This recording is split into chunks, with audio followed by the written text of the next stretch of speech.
Hello and welcome to Pulmonology Read Aloud. This is Dr. Anshum Aneja Arora, and today I bring to you the recent GOLD 2025 report, which was released last month in November.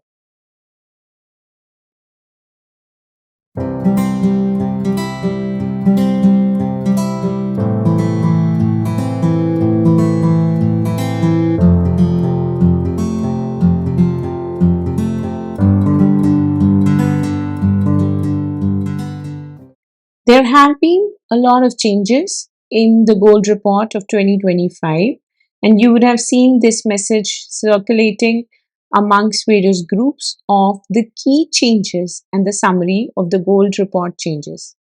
What I will be doing in this talk is to concise and compile all the new changes in the GOLD report so that you have a fresh perspective to what is the current statement of the GOLD guidelines, and you don't have to refer back to the old GOLD guidelines of 24 to see what has changed and what hasn't.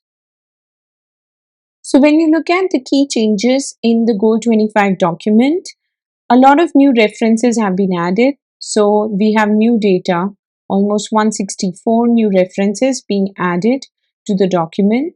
So all the latest research on COPD has been included. Most of the changes have been added on top of the previous 2024 guideline, and there are certain statements made in the 23 guidelines that have also been retained till now.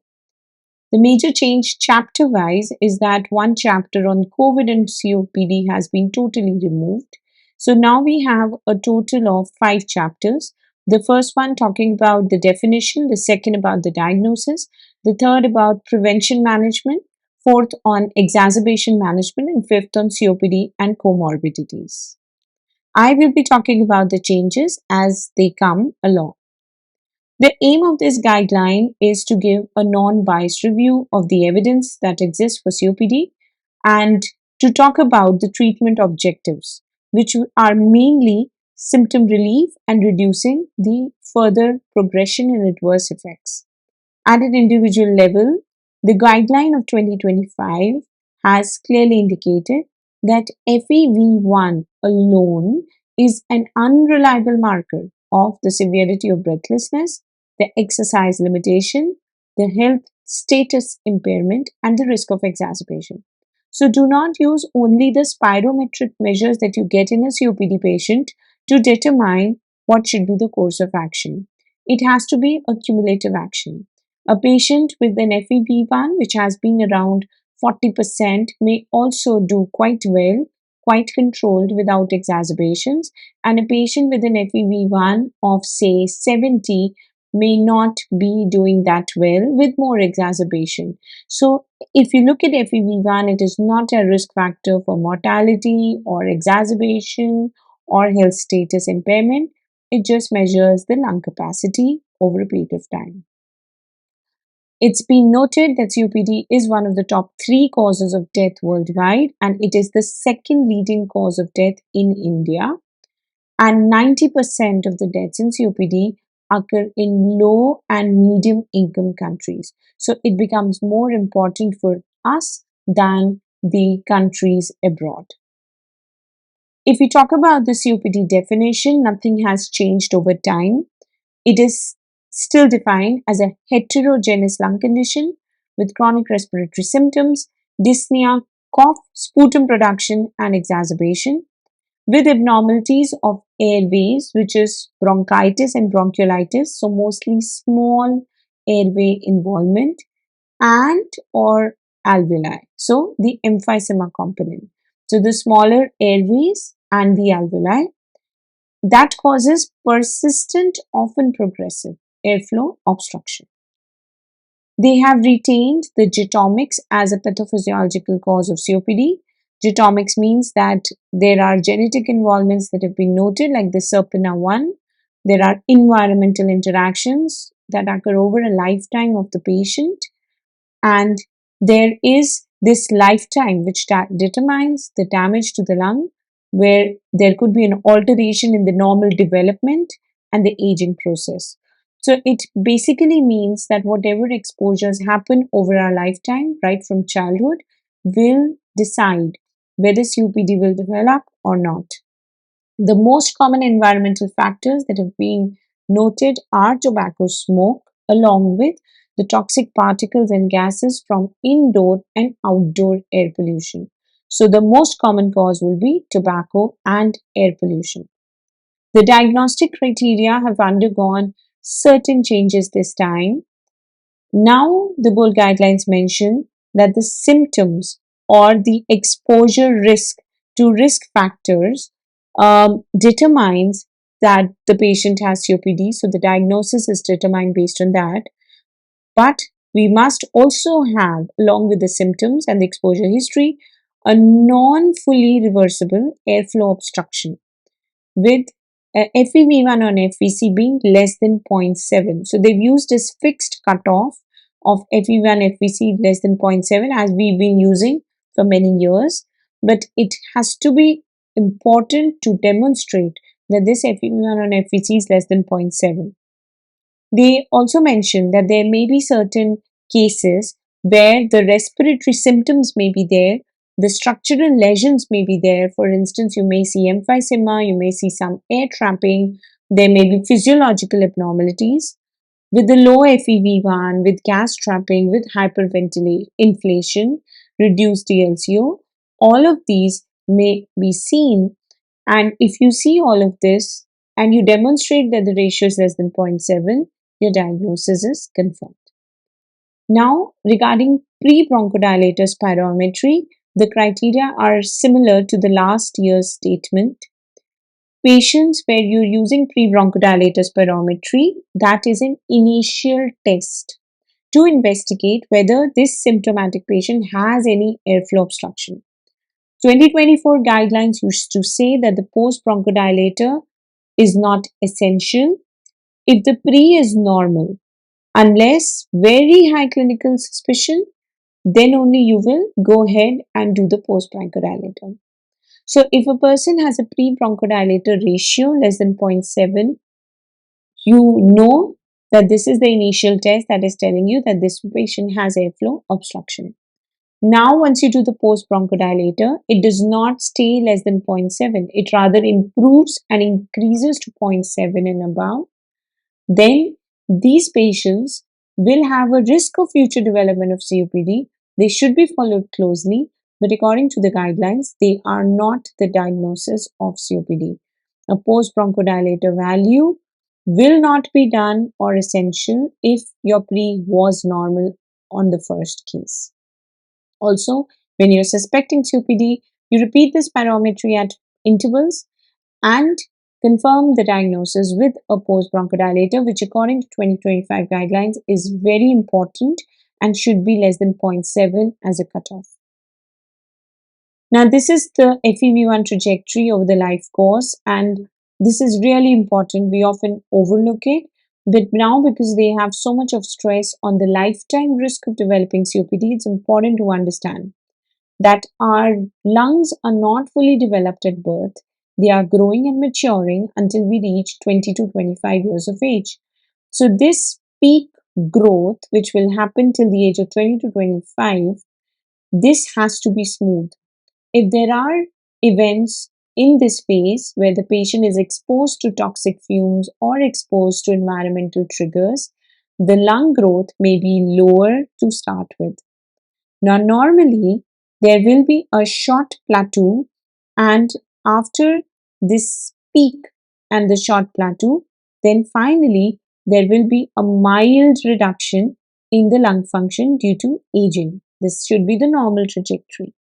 However, some people where the lung growth did not occur well up till 20-25 years, they will be able to catch up, they will still have a normal trajectory, while some will continue to have a higher decline below normal.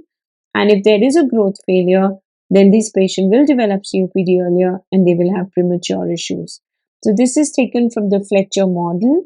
And this is very important even to explain to your patients that, if you have smoking exposure before the age of 25, then that means that you could have a poorer lung growth. So it's time to catch up.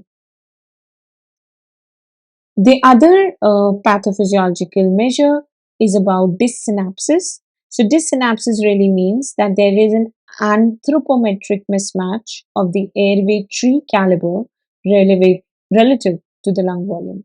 So, they've seen that sometimes your airway tree caliber may not be as your lung volumes are, which will be common in general population, and here you will see a reduction in the ratio from early childhood. It will cause a baseline airflow obstruction, and this patient can land up having COPD independent of other factors around because of this mismatch that is present right from childhood. The other term that has been retained and a lot of emphasis has been given to it is the term early COPD. This essentially means that COPD has started early in life and will take long time to manifest. It's a difficult thing to diagnose, and this is basically the first step of disease formation when we talk about a research setting. So it's more of a research term. You may not be able to use it in your clinical setting as much because you may not see too many early COPDs. Mild COPD has often been used as a marker of early, but it is not. So it is not a surrogate marker of early. Mild can occur at any age. Mild may not progress. Mild may present even with patients who have lung function abnormalities. So they give a warning that we should not use mild to just describe the severity of airflow obstruction spirometrically. Mild COPD is usually regarding more of symptoms rather than the spirometric measures. Young COPD, again, may not necessarily be mild. Young COPD is regarding the age of the patient. So, if a patient is less than 50 years and has COPD, you could say he's a young COPD. They may have a lot of structural functional abnormalities even at this age, such as in patients with alpha 1 antitrypsin deficiency or a lot of exposure. And there may be a family history, there may be early hospitalizations reported. The next description is pre-COPD, again retained from our previous GOL guidelines, which essentially means COPD at any age where respiratory symptoms are there, structural lung lesions are there, but your COPD criteria for airflow obstruction post bronchodilator is not being met. So we would say that we will follow up this patient. He may develop COPD, he may not develop COPD over a particular time. And these patients will usually have a normal lung capacity or FEV1 FEC more than 0.7. Prism, it was introduced last time. The whole year we saw a lot of talks, discussions on Prism and pre-COPD. They have mostly retained most of the information on Prism, just with a few additions. So Prism continues to be preserved ratio impaired spirometry. So now again, they've clarified that, if your ratio is more than 0.7, you don't call it COPD. So if that is the case, then in those patients where your post bronchodilator is ratio is 0.7 above, so the post bronchodilator FEV1 or FVC may be less than 80%, but the ratio is above 0.7, they will be in Prism. And these patients need to be identified that their spirometry is altered, however the ratio is same. So these patients need to be followed up because 20 to 30% of these patients will transition to an obstructive spirometry over time. And what they've added, again, new information is that a lot of them may transition back to normal and may not have this impaired spirometry over time. So you have to see these patients. Where is it more? It's more in active smokers more than former smokers, in both high and low BMI patients. So earlier this was not known. In female gender, in obesity and multimorbidity. Especially in case of this, there may be increased cardiovascular. So the prevalence of Prism that has been estimated is 7.1 to 11% in population. This was introduced, this data in 2024. It has been retained in 2025 guidelines, and the predictors of transition are important that one must keep in mind.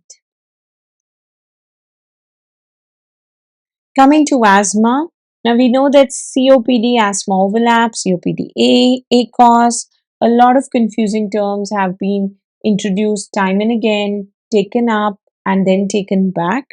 Regarding asthma, the guidelines clearly mention that if you look at adults with asthma, they have a 12-fold higher risk of COPD over time compared to a non-asthmatic after adjusting for smoking years. So a history of asthma really becomes important. They've also mentioned a European Community Respiratory Health Survey in which they found that airway hyperresponsiveness was second cause to cigarette smoking as a leading risk factor for COPD. So patients who had airway hyperresponsiveness or asthma were at 15% higher risk of COPD, while patients who were smokers had a 39% risk of COPD. So asthma becomes an important part of history and evaluation. Now, coming to chronic bronchitis, just like the previous guideline papers, this guideline also has a elaborate description of chronic bronchitis. It mentions the same definition where chronic often sputum production for 3 months per year for 3 consecutive years is used. They've also mentioned that the primary risk factor for having chronic bronchitis is smoking. However, 22% patients may be non-smokers, and they've also contributed it to inhalational exposures, cooking fuel, biomass exposure.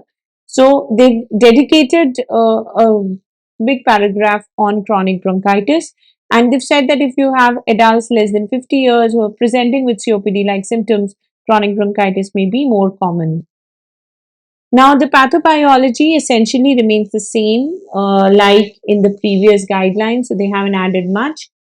It's a culmination of inflammatory changes, dysbiosis, the term that has been used, and structural changes, with inflammation causing more macrophages, more activated neutrophils, lymphocytes, then inflammatory mediators, which are released. They are released and they even persist after smoking cessation.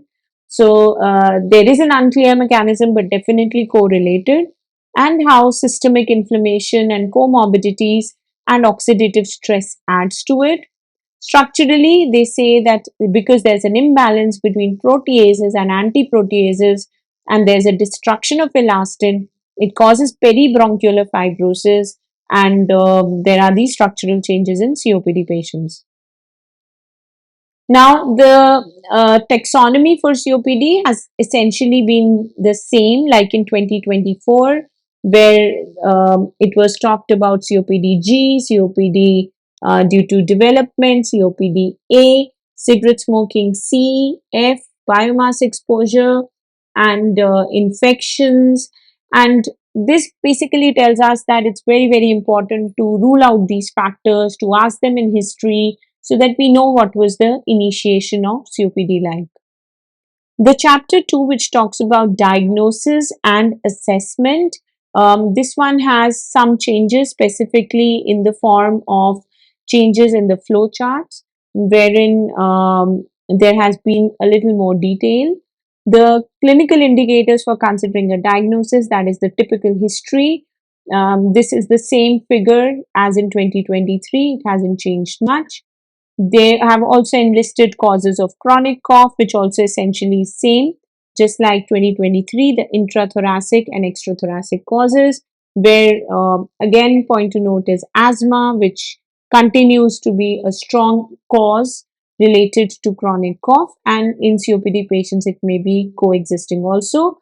And this list is more like a differential for COPD patients. The diagnosis, as I said, lot of emphasis on post-bronchodilator ratio being less than 0.7.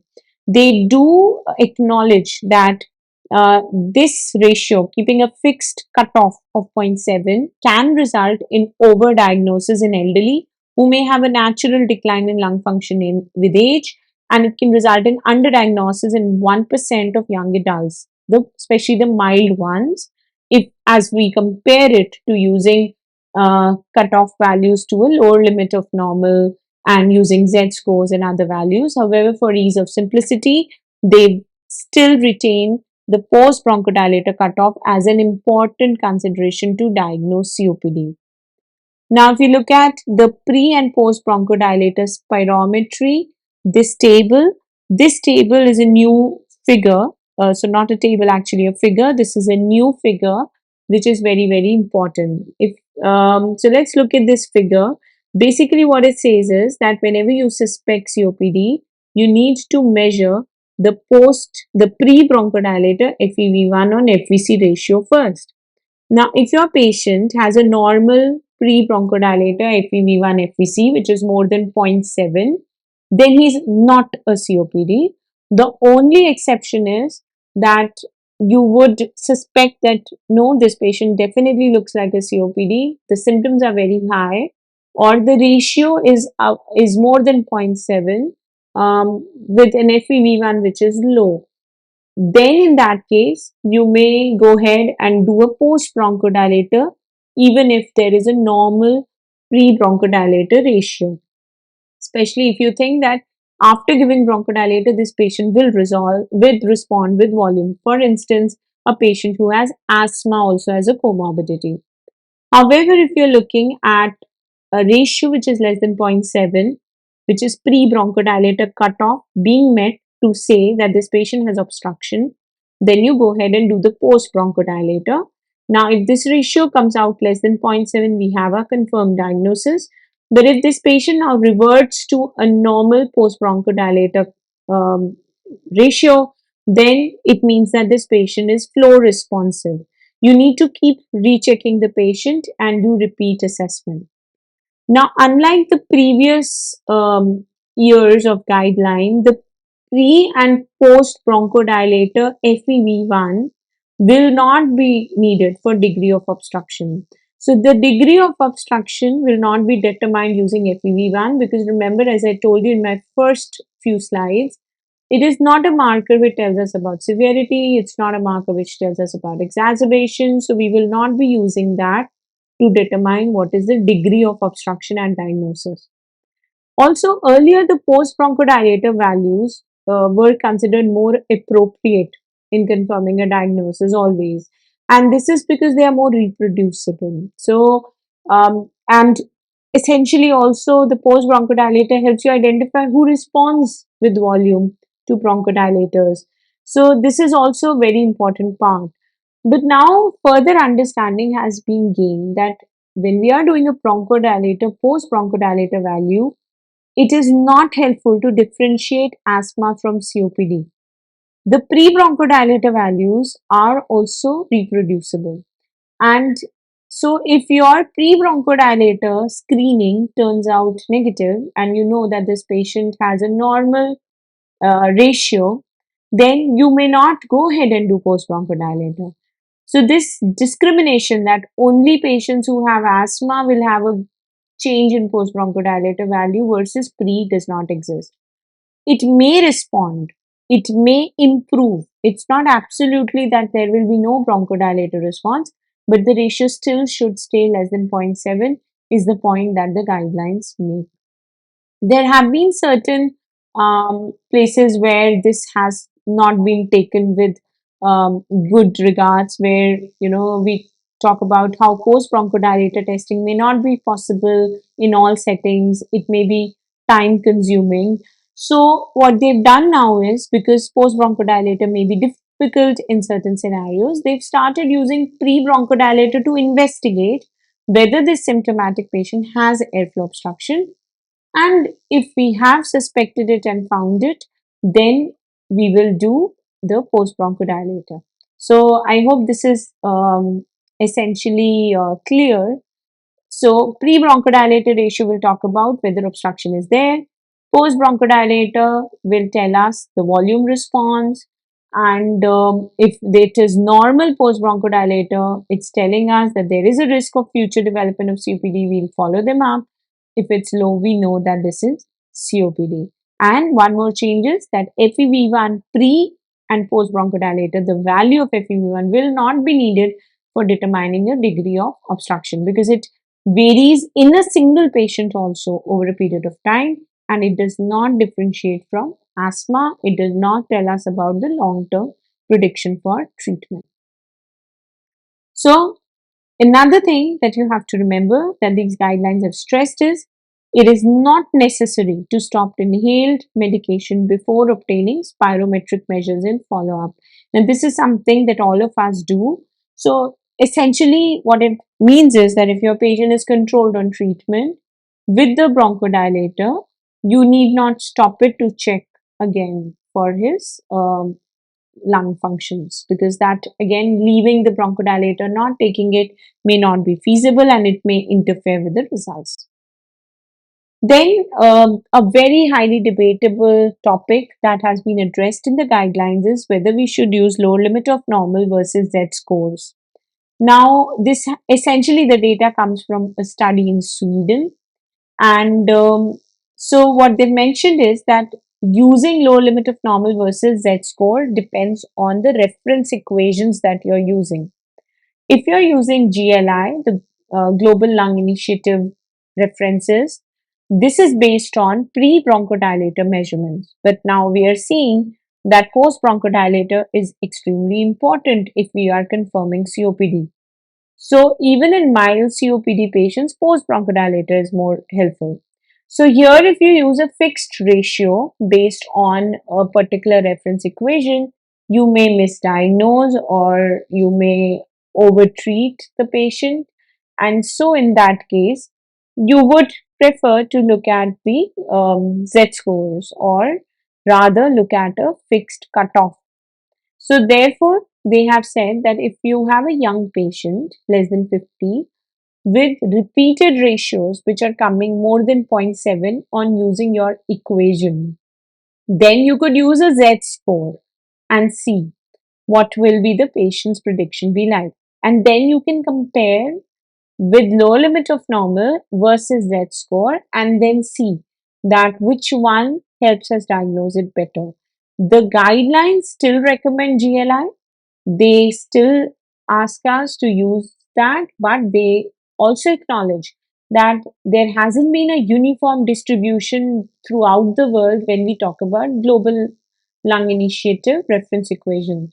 So since that is not there, the Z score may not be applicable to everyone. So they say let's use a fixed cutoff. Where it is applicable, where they can use the GLI equations, where it has been studied in those countries, they may be still better. So it's basically dependent on which equation are you using. If you're using your local equation, which has been made in your country, your region specific, then you may probably use Z scores more easily because it's more of a normal distribution for you. Or you could use a lower limit of normal. But if you are using otherwise equations that may not represent you, the fixed cutoff may prove more helpful. Now, coming to screening, which was really taken up in 2024 guidelines, they have recommended that screening has to be done only in target population. You just don't go about screening for COPD in everyone.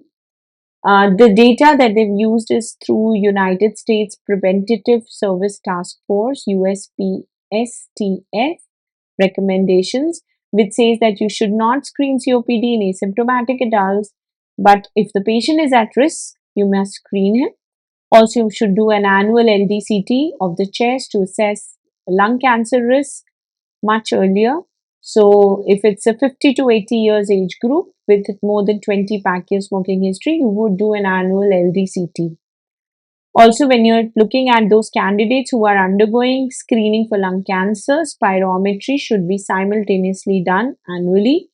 And if you see incidental lung abnormalities for during screening in a non-smoker COPD, that also you can find out through LDCT. So in such a case, if there was an incidental lung abnormality, you may continue to follow them up. Now coming to another important part, which is the gold grades. Again, the guideline has mentioned that FEV1 is not to be used as a marker for measuring the severity. So for looking at the severity of airflow obstruction in COPD, here in COPD patients where the ratio is less than 0.7, You could say GOLD 1, GOLD 2, GOLD 3, and GOLD 4 based on the FEV1 for severity of airflow obstruction. It does not mean that this is the severity of COPD. So, GOLD 1, FEV1 more than 80%, GOLD 2, 50 to 80, GOLD 3, 30 to 50, and GOLD 4, less than 30%. So again, they say that we are using FEV1 here because if we look at the Z score alone, then it will lead to a difference in classification. Now, if you look at Z score minus 1.6 and minus 2 and minus 3, patients who were earlier classified as mild, moderate, severe may have to change their classes. So they are saying we are still continuing to use FEV1 because it will have uniformity. Although ATS-ERS guidelines are using Z-score to say mild, moderate, severe. Also, because symptoms have a weak correlation with severity of airflow obstruction, some people may have a very bad lung function, but they may not be as symptomatic, and it does not significantly correlate with health status.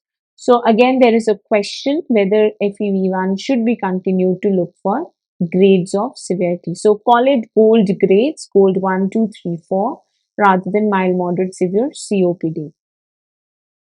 Now, the other parameters that can be used continue to be the MMRC dyspnea scale and the CAT assessment. This has been there for many, many years and continues to be used.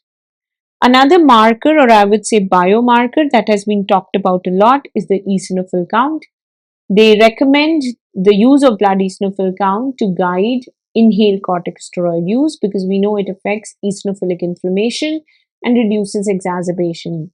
It also, blood eosinophil count is also used to predict the magnitude of effect that the ICS has brought. So, it's recommended that you can use it as a biomarker with clinical assessment. Should we use it as a predictor for risk of exacerbation? No, the evidence is not sufficient. Should we use PNO as a predictor for risk of exacerbation in COPD? Still no consensus right now. Then the area about cardiovascular risk as a comorbidity. In fact, the whole chapter 5 talks about COPD and comorbidities, but they have repeatedly given a lot of emphasis on cardiovascular risk in patients with clinically stable COPD, and also mentioned that since it's a major cause of death, it must be investigated in COPD patients. Talking about exacerbation, there is chapter 4 which talks about management of exacerbation. But for exacerbation of COPD, there are certain important implications that have been mentioned here. Firstly, they mention that it's very, very important to have a good differential diagnosis of exacerbations from heart failure, for instance. So, from pulmonary embolism, for instance. So, you must have a very strong differential that is it an exacerbation or is it a heart failure, is it a pulmonary embolism or other risk factors for exacerbations.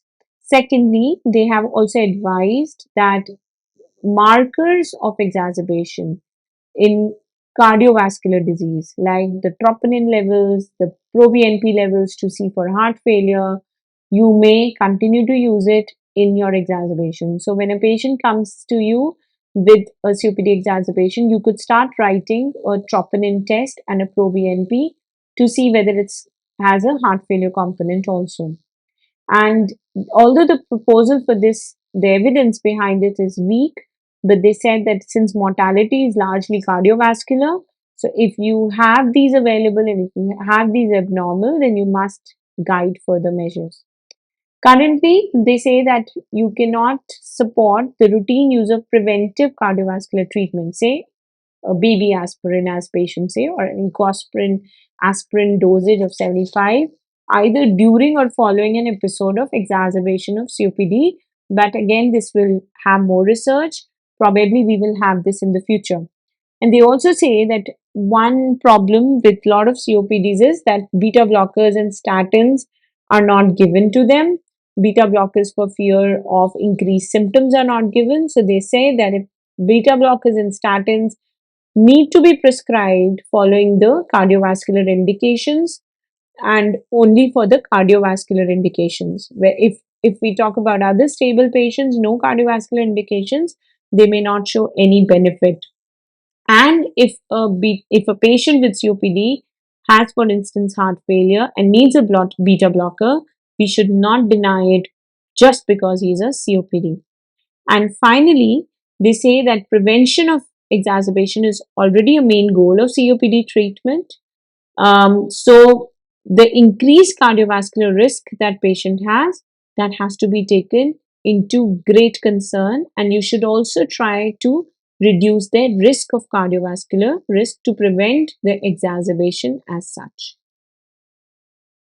Now this GOLD ABE assessment tool, this continues to be same for the last 2 years, and ABE has not been changed. So patients who are having less than 1, 0 or 1 moderate exacerbations not leading to hospitalization will be in A and B based on their symptoms, MMRC till 1 and CAT less than 10 being A, MMRC more than 2, CAT more than 10 being B.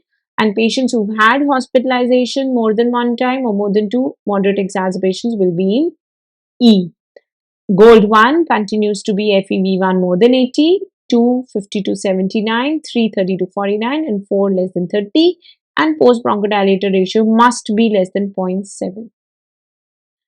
The third chapter talks about prevention and management of COPD, and the goals for treatment for stable COPD have been continued to be the same in this table: reduction of symptoms and reduction of risk of exacerbation and mortality.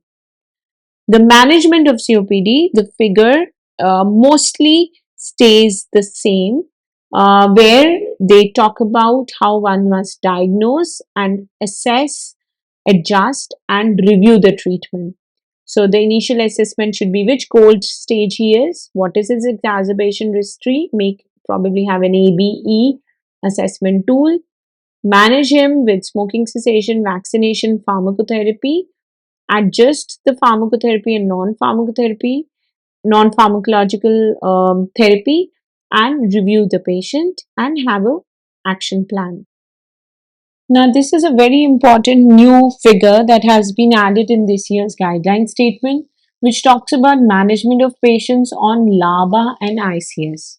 So clearly they have mentioned, although, that if you prefer to start a patient with category B on treatment, then it should be LABA LAMA instead of ICS. If you're starting LABA ICS and there is a reason for starting ICS, the patient should be on LABA LAMA plus ICS together rather than just LABA ICS.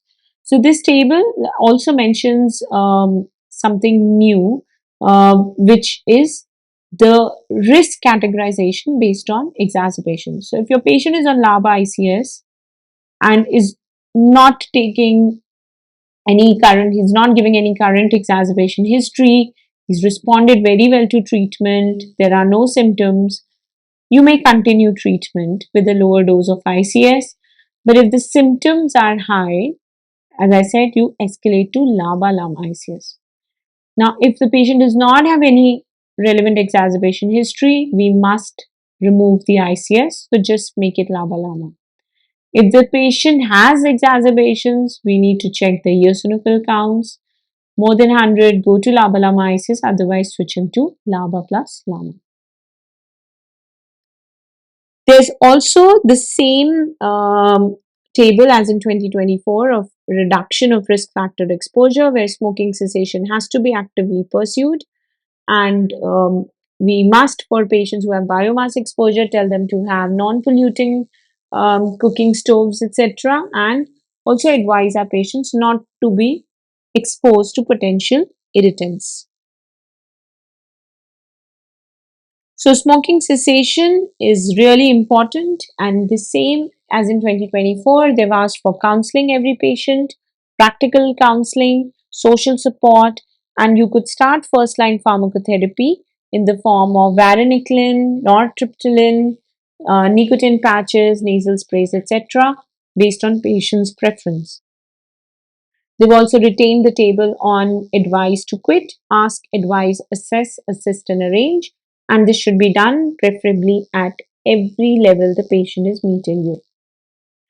Climate change in COPD is one new area that has been touched upon, where they talk about how weather events like heat waves, winters, floods, droughts, hurricanes can affect a COPD patient, and they may be at increased risk of death because of sudden temperature changes also.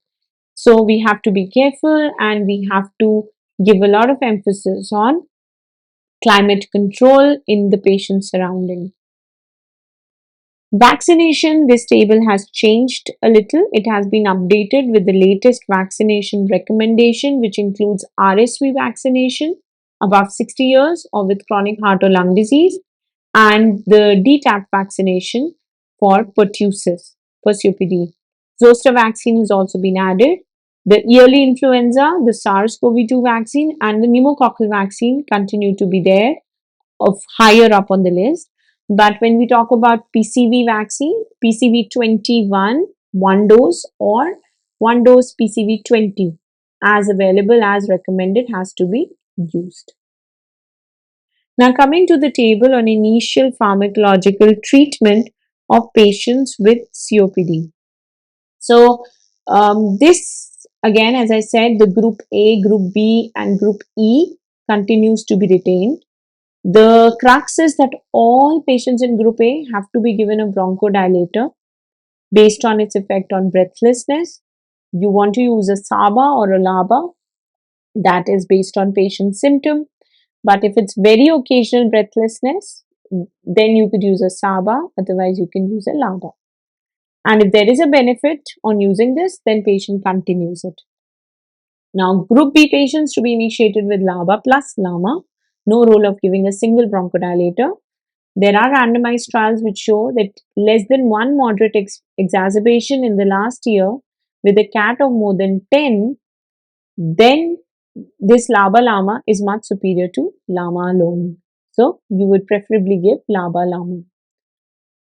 If the LABA-LAMA is not appropriate, there is no recommendation on what we should be doing, or because this patient is not classifying for ICS and patient does not want ICS later, then what to do, which class of LABA to choose, that has not been clarified. In group E, initially also we will try with LABA-LAMA to reduce exacerbations. We will not start LABA-LAMA ICS right away. If ICS is indicated, which happens in terms of hospitalizations, in terms of more than 2 moderate exacerbations, and eosinophil counts being higher, more than 300 preferably, but even reports say more than 150, if it's indicated, then LABA-LAMA ICS will be superior to giving a LABA and ICS. So then whenever you are adding ICS, you must give a LABA-LAMA ICS. Now, if you look at this table, it mentions 300 as a eosinophil cutoff. This is the practical recommendation because the effect on exacerbations is more if the eosinophil count is more. However, as I said, triple therapy, a lot of trials have looked into patients with more than 100 count also. So, in the right patient, triple therapy may actually be initiated early on in many patients. But if you look at this initial treatment algorithm, only once you've been following up the patient, you see the exacerbations are high, then LABA-LAMA ICS or triple therapy is the right combination. Another group is asthma patients where you could use it because asthma will use ICS. Another group of patients will be non-smoker COPDs. The management cycle has to be again assess, review and adjust. And with that, we have to follow up our patients. The follow-up pharmacological treatment essentially again remains the same, dyspnea versus exacerbation, but what has to be noted is dupilumab has been added to this algorithm. So dupilumab is a biologic which is an anti-IL-4, and if the blood eosinophil counts show eosinophilia and the patient continues to suffer despite LABA-LAMA ICS, the next step that has been added is dupilumab. Azithromycin has been again advised for former smokers and roflumilast only if FEV1 is less than 50 and in chronic bronchitis. This is mostly to control exacerbations. There has not been much role of LABA/LAMA ICS in dyspnea, so that is not the correct uh, patient where you would start it.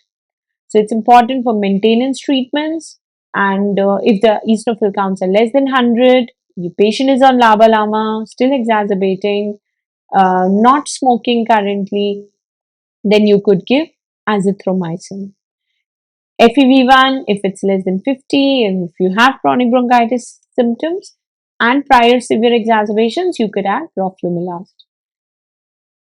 If this patient who's on LABA/LAMA ICS here in exacerbation is doing well on LABA/LAMA ICS, one should not have ICS withdrawn unless the ICS was started inappropriately or there has been no response to ICS or significant side effects like a recurrent pneumonia. So once your patient goes into LABA/LAMA ICS, is well controlled, no risk factors, then you have to look at the risk versus benefit of discontinuing ICS. Some trials have shown that it can be done. A lot of patients may not require it, but it can be attempted in certain patients, especially the infrequent exacerbators. Now, one major new addition to this algorithm, which is not mentioned in the algorithm, is ensifentrine. Ensifentrine, a new drug that has been mentioned as a part of this algorithm. It is a novel inhaled medication which acts as an inhibitor of both PD3 and PD4. It's not available anywhere in the world except in the US. It's a nebulized drug. It's given with a jet nebulizer, and it has an anti-inflammatory as well as a bronchodilatory effect. So whatever studies have been done on ensifentrine have shown improved lung function, improved dyspnea, but they haven't shown much of consistent effects on quality of life, probably because we still need more data on it. There is a questionable signal towards exacerbation reduction, so the guideline mentions that that needs to be seen further. Whether it should be used on top of LABA/LAMA ICS or should it be placed before, because it does improve lung function, is again a matter that we don't know. So far, safety and tolerability has been acceptable. So this drug has been mentioned in the guideline, but they haven't been able to place it in this flowchart that we just saw because it's still on work under progress. But this is something to watch out for, a new nebulized drug, and this is a latest addition in this guideline. If you look at the non-pharmacological treatment, the table remains same as in 2023, where smoking cessation, vaccination has to be preferred. Smoking cessation and vaccination to be done in all categories, and pulmonary rehab for B and E. Follow-up non-pharmacological treatment also. If the response is appropriate, you offer influenza vaccine every year, assess smoking cessation, ensure that for dyspnea patients, you take them to a PR program, and so would you do for exacerbations. Oxygen therapy and ventilatory support in stable COPD patients. This table is same as in 2023. They've noted that since long-term oxygen does increase survival in patients with resting hypoxemia, it should be offered. And if patient is stable and has moderate resting or exercise induced hypoxia, then LTOT will not affect him in terms of lengthening the time to death. So here you will have to see in a stable COPD patient with moderate resting hypoxia, LTOT will not change mortality, but it will change mortality in severe chronic resting hypoxia. And same ventilatory support, it can improve hospitalization free survival. And if there's chronic hypercapnia and recurrent acute respiratory failure, you have to give them long-term NIV. When patient is COPD patients wants to go and travel by air, they should maintain an in-flight PO2 more than 50. So here you could supplement them with oxygen at 3 liters per minute via the nasal cannula or 31% Venturi. If the resting oxygen is already more than 95 and the 6-minute walk test saturation is more than 84, the guidelines say that the patient can travel even without an assessment and if needed can take supplementary oxygen in the flight. So prescription of supplemental oxygen has to be proper. If the PO2 is less than 55 or SCO2 less than 88, or PO2 is more than 55, less than 60, with polycythemia, right heart failure, you could give supplemental oxygen, keep saturation above 90, recheck this patient in 2 to 3 months, see if it's still required, and if it's required, please prescribe it. Palliative care, end of life care, hospice care has again been retained in this guideline, and importantly so. They must be told about the effectiveness of palliative approaches. The families must know. The end of life care should be discussed. Sometimes you may need opiates, you may need oxygen, you may need a fan blowing air onto their face. Nutrition has to be targeted and fatigue has to be managed.